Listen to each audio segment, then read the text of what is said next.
In just 3 cryptocurrency trading deals, I lost $44,000. In this video, I will show you what these deals were and why it happened. Many people, after experiencing a significant loss from their deposits, start to act recklessly, making impulsive deals, which leads to even greater losses and ultimately to the loss of the entire deposit. In this video, you will also learn how I didn't lose my deposit at all and how I managed to stop. I will tell you all about this, so subscribe to the channel, because here they talk not only about profits but also show significant losses. Our previous video was about analyzing my trades, where we had $17,106 just this week. And today we will analyze this week with you, then this week, and then another week. This is not clickbait. You can actually add up these 3 amounts in order to obtain the sum that you see in your preview. So let's get straight to the point. The first major loss was incurred on the Solana instrument, but I want to show you a bit of background. That on this day things were going quite well for me.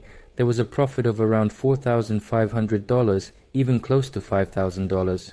And this agreement with Solana, it was not some sort of justification, I do not know, to become insane or anything like that. There's this thing that when you're trading, you're mainly focused on trading. You have a desire to make a cool deal, carry out a cool trade, and if you engage in this cool trade, it might even potentially financially reward you in some way or another. But when you start thinking about money, personally for me, this topic, I don't know about you, when I'm sitting here thinking I want to earn $5,000, and then only when I start thinking about money, I stop thinking about setups, about good execution, but about money. This is already a big mistake, starting to get into wrong situations, looking for non-existent situations and making things up out of thin air. Regarding Solana, I believe many of you witnessed a favorable trend on this instrument in October. Solana was just going up, so to speak. If you entered a long position there, you could roughly close your eyes with a 5x leverage, open them the next day, and take your profit. If you notice, Solana is at $32 in the screenshot now. It even reached $50. In short, the instrument was gradually growing. I also wanted to capture this growth somehow, at least not all of it, 10-20%, but 5% would have been fine for me. Regarding risk management in this situation, I had a 1-5 setup, meaning I was prepared to lose 1% and aiming to take around 5% profit. In this situation, I believe you can clearly see that we have certain resistance levels, and here we have the initial level. There is a slightly higher second level of resistance, and for some reason it seemed to me that there is this little trading range and there will be a breakout from this trading range. I can see this way out now. After this exit, I think that we have actually settled here. Now we'll test it and start flying like this. It's clear that when you look at the history now, it's obvious that there probably wasn't any movement here. But when there's no backstory to this story again and you're only looking at this chart, seeing it only going up, of course you want to make some money. My main strategy is when I trade at the right level, when I trade certain patterns, knives, I can try to catch volatility somewhere, density. Lately, I've been trying to cover the market as much as possible because some system fails, the market slightly changes, and a different theme emerges. Then the market changes again, another theme, and basically I have to try those sets as well. However, in this situation, I went overboard with the volume. Yes, I could hypothetically load 1 million, but loading up to 1 million with such a large stop loss was not entirely reasonable in relation to the deposit. And you know, an idea popped into my head. Wouldn't it be cool to make $50,000 in one trade with Solana, huh? Appears pleasant, does it not? Nevertheless, I entirely forgot that I am in need of executing a favorable transaction. And if we talk about the mistake I made here, it's just greed, pure greed, because I wanted to earn more and there were very few setups in the market that I understand. So I started getting into things that I don't quite understand. It was a result of my desire for more profits and my lack of knowledge in those areas. Here's how it went for us. I begin entering the first part, observe that there's no movement there, drop some part, then observe that a reversal is occurring, I join in. The movement is not progressing, I decide to sell off my position, then the movement returns, so I decide to add more to my position, and then I just started adding more from the slope of the market. Here the price hesitated a bit, but then there was a breakthrough. I see that breakthrough and I fully exit on that breakthrough because where the price could go from there is already unclear to me. Perhaps a complete trend reversal could have occurred here, as they say, no one knows for sure. Yes, you could have stayed there waiting for about 6 to 7%. However, initially, when I entered this situation, this deal was not some kind of gambling. This deal was simply driven by greed. You know, if someone loses a part of their deposit, it starts to weigh on them. They start to go crazy, increasing volumes. You can see for yourself. I was not doing anything crazy here. I was just trading systematically. But at one point, a very interesting idea came up. And that idea brought me a total of $11,000 in profit. And you know, when I lost 11,000, I really wanted to make it back. I really wanted to recover that amount, because you're sitting there, you know, darn it, the day was good, the day was great, but because you deviated from the system, started doing some crazy stuff because you wanted to earn, and then all this nonsense started happening. I wanted to hedge, yes, but as you can see, I just didn't have any trades on that day. The trade was already open. At 3:41 p.m., after 3:41 p.m. that day, I had nothing. I just went to relax, because after such trades, a lot of random thoughts come up, like let's find a similar situation, let's recover, let's go somewhere, sit down, wait. No, you still need to learn somehow, because those guys who control themselves, they still take money from those guys who don't control themselves. In my case, I understood that yes, I could give away, but potentially I wanted to earn $50,000 here. Yes, the concept did not work out. Yes, I lost a substantial portion of the deposit, but nonetheless, I am responsible. I initially took on this risk, accepted this risk, so there was nothing unusual in this deal. But anyway, when I incurred this loss, it really upset me a lot. I wanted to fight back, but gritting my teeth, I closed the terminal, just walk away and don't touch it anymore. This deal is clear. Now let's move on to a more interesting situation. The next loss is much more intriguing. Moving on to this week, let's open up this day. In just one day, $28,000 was lost. And now let's move on to the diary. Let's see what it was. I'm sitting there trading calmly. Some gains, some losses, some consolidation, some breakouts. And here, at this moment, just so you understand, I turned my head to the second screen. It was already 4 in the morning, 4:20 in the morning. I observed that my screener simply begins sending notifications every second that Tom's coin is experiencing a decline in value. And it is already down, I see on the screener, by a decrease of 20%. And without any additional delay, I quickly press this button to copy the ticker symbol. I quickly enter the terminal, start clicking in the order book. I don't even understand. Liquid coin, illiquid.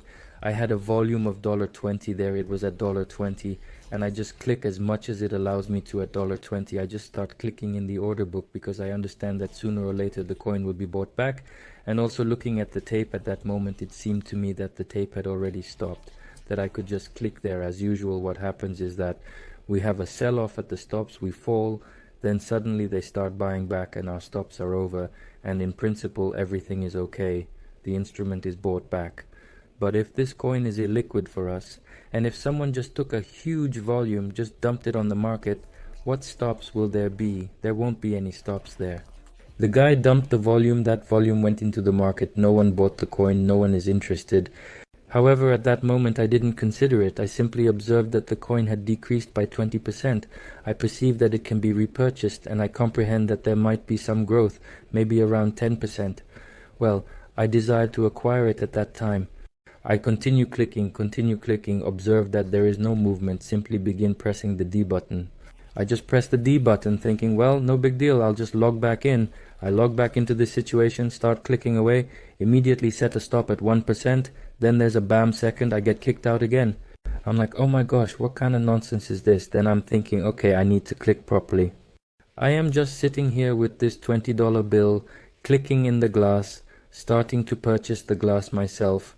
I continue to purchase, I see no movement, and then at that moment, so you understand, I am sitting and looking at the glass and I see that the glass is empty, which means if I press the D button right now, I am personally purchasing 2% in the glass, and I am already thinking, should I wait for the stop or just press the D button? And for some reason I am sitting there and reflexively, in short, my finger falls on the D button. And he presses the D button, knocks me out once more. I'm thinking, damn, what terrible luck. I've already given quite a bit here, gave here, and then I think, well, if accidentally pressed, I was only standing here for 20 seconds, accidentally pressed, I think I need to log back in urgently. Here I am re-entering, which means I am adding more precisely. I also observe that individuals are beginning to purchase the coin. I add more to this coin, and then someone suddenly contributes a large amount, causing my stop loss to be triggered immediately. And I am sitting there thinking, Okay, that is it. We have reached the peak. And it appeared to me that in this particular situation, I incurred a maximum loss of 6,000. But for you to understand, I thought by the glass I was closing myself in small losses. I didn't think I was accumulating such volumes there. I log into my diary and immediately see something like minus $28,000. I am like, dang, like how did this happen? What did I do wrong? I can't believe it. And then I look at what turns out to have pushed me into such large stops, such unpleasant losses. And then I realize that the coin is not being repurchased. Perhaps it is possible to go short and attempt to capitalize on this price movement. I entered, was knocked out by this small impulse, and then naturally this coin of ours plummeted. But it is not as important as they say it is, So there was an additional loss of $3,000 here, but upon realizing all of this, you can see that at 4:23 p.m. I ceased trading further, as nothing was of interest to me anymore. The following day, I returned as if nothing had occurred, completely unaffected by the events that transpired. I just traded the points that I already comprehended. There was a breakout on Bitcoin that did not happen, so there were no reckless deals in that situation. Yes, I discovered several situations. Yes, some things were successful, some things were not. For instance, I was able to convert Bitcoin into cash, but I couldn't convert the meme into cash, which means I wasn't just idly wasting time. That was not what happened. In this situation, we have a favorable arrangement and a favorable profit, but the truth is that a loss occurred, and I want to clarify why. Yes, because I engage in slightly different trading scenarios. This coin was illiquid. I saw the situation on the screener, immediately went to the order book. I needed to analyze the order book. I hadn't even set it up, and I just started clicking around like a fool. So my first mistake, which was in Solana, was the thirst to make money. The second mistake I made was not fully analyzing the situation, not understanding the context. I just started trading blindly. To hit the volumes in the glass, well, the volumes, I won't say they're big. I would probably hit a similar situation with the same volumes, but the fact that I didn't understand the situation, I didn't fully assess it, and when I got knocked out once, it should have hit me on the head that I need to think that something is not right. It's not happening as usual. Usually we should quickly get rid of the impulse. If it doesn't go away quickly, then we need to think. And the last point that I still want to convey to you is that I didn't sit there. I didn't gamble further, so yes, I incurred a loss. It's partly a systematic loss, not entirely systematic in terms of money, because quite a lot of money was lost here. Well, what can you do? These moments also happen. I want to tell you about such moments, because you might see only positive deals. For example, on my channel, there are only profitable deals, like plus $6,000 in a week, plus $18,000 to their six. Almost every other person earns. Well, such moments occur too. You can trade systematically, come across nonsense, encounter a snag, and lose a month's profit. It would have been simple, and if the desire for more money kicked in, this mechanism driven by greed, I believe, could have resulted in a total loss of all the funds. I think everyone understands this situation. Now let's look at November 6th and 12th. Here, there was also a cool loss of $5,000. Loss on IMX instrument, situation similar to previous one, only here knife is already in long position. This was a loss on IMX instrument. Our tool had been stagnant for an extended period, but someone in our team initiated its purchase, and whenever there were any developments on our side, this tool was consistently propelled even more. So you go into a short, they keep pushing it, you go into a short, you get knocked out, and no matter how I placed my stop loss there, I just kept getting knocked out. I entered here with a small volume because I wasn't sure. The second time I entered with a larger volume because there was already some kind of pullback visible, even some part allowed to be sold, but again there was no confidence. Then my confidence gradually increased. I clicked here, the movement just goes by in a second as far as I remember. Then I just get knocked out. Unfortunately, the 1 second chart for some reason doesn't load in the journal, but there was a situation where I enter, it's right there. I think, okay, this is a good entry point, now there will be a smooth pullback. But in the very next second, bam, I experience a loss. Then, moving on, we come across this almost final point once again. I enter the trade with a flat 100, thinking maybe it won't reach that level, but to my surprise, it goes up again, hits a high, resulting in another $1,800 loss. Undeterred, I decide to enter again, as it seems like a perfect entry point. A slight breakout occurs, forcing me to exit that position. And at the very last point, I enter once more, but once again, it gets me out, and then the coin experiences a significant 17% drop. You know, I had such an interesting streak. Firstly, I lost $10,000 on Solana. Just take a look at how I got closed on IMX entering after the impulse on the stacking. I entered that trade really well and even managed to gain 6% at that moment. However, suddenly it gets me out at the very high, then reverses and goes down without a pullback, resulting in a 17% decline. Well, of course, it's frustrating, but after that trade, as you can see how it went down, I didn't take any further action. I simply went to sleep, and on that day, November 6th, that's it. On November 6th, I didn't open any other trades at all. I decided to refrain from opening any new positions and called it a day. Well, because what's the point for me to enter the market when I've already made a mess, experienced some drawdown, and on that day, if I start using certain tools, I might make mistakes. Because, you know, even subconsciously, you lost that money, you want to recover it, and you won't be thinking about a good setup anymore. You'll be thinking about how to recover that money. And if you start thinking about how to recoup, you'll find a crappy setup. That's why usually when I incur a significant loss, I just don't sit down and trade on that day. As you can see here, I have not been loading such large volumes as, let us say, in the same straight, because straights are more likely to be purchased completely. If longs can skyrocket to the sky, to 10 or even 20,000%, then shorts can drop by a maximum of 100% and they may likely recover. If it's not a Moon or a UST stablecoin, then overall it should be redeemable. But in the long run, I'm a bit hesitant to load any large volumes there. Yes, even if I got a 10% kickback on this volume, it would be $8,000, which would actually be nice. To summarize, I shared with you my most intriguing deals, my biggest losses over a period of 3 weeks, since we have already talked about all these profits and gains that we've discussed previously. On a weekly basis on my channel, an individual consistently asks me why I blur everything out in that manner, just to avoid showing you what's coming next week or spoiling what's happening in advance. Here we have -4, -34, and here we have -5. Next week we will have some additional analysis. And now guys, I want to say a big thank you for watching. Be sure to subscribe to the channel. Here, as you've understood, there's a lot of useful info. They not only talk about the profits that can be gained, but also mention the losses. These significant losses happened to me unfortunately at the beginning of November. Just in the first 2 weeks I lost around $40,000, and it's clear that I haven't recovered in November yet. But if you consider that I will also get back some part from the commission, and I spent around $40,000 on commission, then overall it's like I'm close to zero there. You must understand that there will be days when you lose, weeks when you lose, and as it turns out, even months when you lose. However, there is nothing scary about it. If you ensure that you do everything properly, systematically, step away from the monitor on time, do not give in to this monkey, to this whim, then everything will be fine for you.